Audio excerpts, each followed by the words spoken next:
Our Free and Equal segment tonight. If you thought UC Berkeley's war on free speech ended with Ben Shapiro's appearance on campus, think again. The campus was set to be home to a 4-day event called Free Speech Week, with appearances from people like Milo Yiannopoulos and Steve Bannon, among others. That is, until the Liberal administration canceled the event. Our next guest was scheduled to speak there. With me now, author and conservative strategist David Horowitz. David, thanks for being on the show. Thanks for having me, Liz. All right, David, this is kind of a big deal that Free Speech Week was canceled because essentially, if you condense it all into a nutshell, it means that Antifa, the radical anarchist group that uses violence to purport their political agenda, they successfully stifled the free speech of many Americans. Oh, of course, because they're supported by faculty. Look, this has been going on for 30 or 40 years. First, they purged conservatives from the faculties. Then they purged, there are no conservative books. They're not assigned in the courses. Conservative ideas. You couldn't be in women's studies, for example, and be a conservative.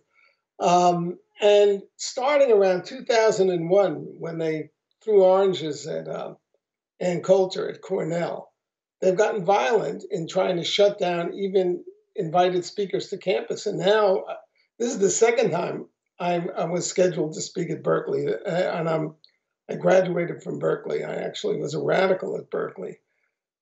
These are fascists. This is a very frightening development, and it has the support of the university administration. The chancellor, I applauded the new chancellor. She came in, she said, "We are free speech." And then she just betrayed that. It's terrible. I mean, Milo did appear there, but he didn't have a microphone. And the police kept his supporters off campus. Yeah, no, it's absolutely unbelievable. I mean, there's no argument whatsoever that they're being tolerant of other people's views.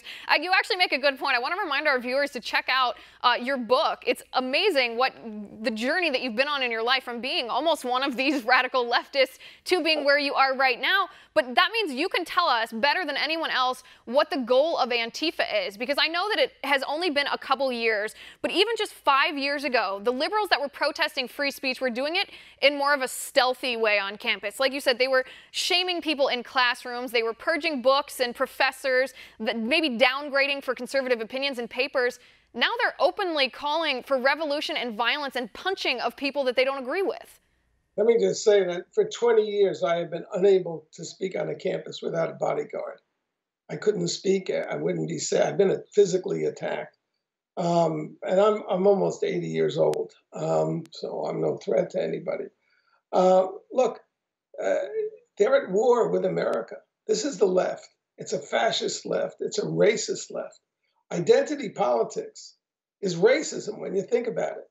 It judges people by their skin color, by their ethnicity, by their sexual orientation. It's very anti-American, and they are determined to bring what they call the system down, and they don't want to hear what conservatives have to say. The only liberals in America are conservatives. I hate it when conservatives use the term liberal to describe these people. They're bigots. When I was a radical, I wanted to hear the other side. I wanted to be able to defeat them in an argument.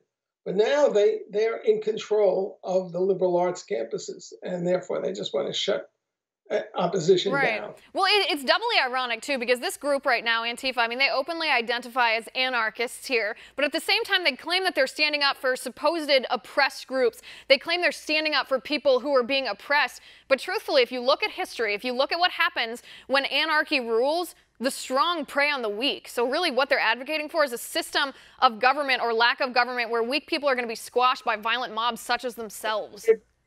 And they don't hesitate before doing it. They beat up people.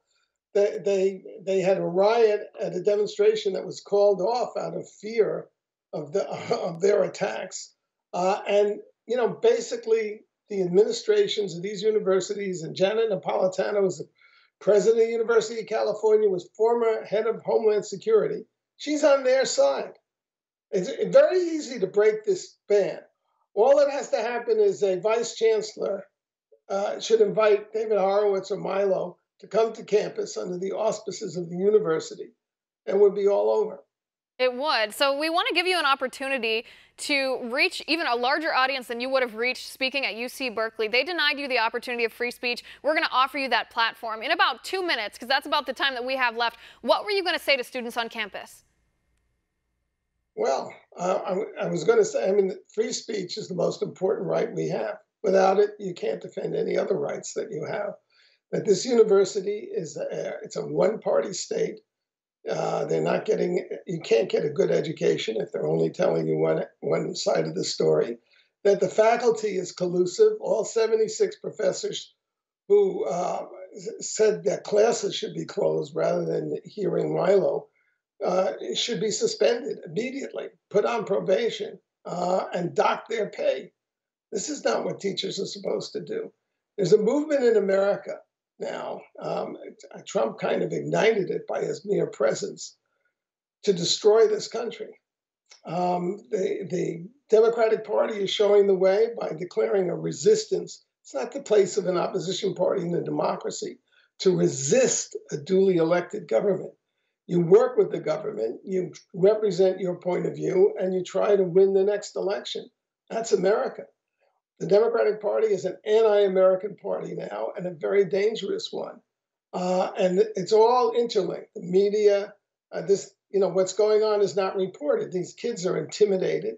It's horrifying to be a college Republican on a campus these days if you open your mouth and let it be known that you are.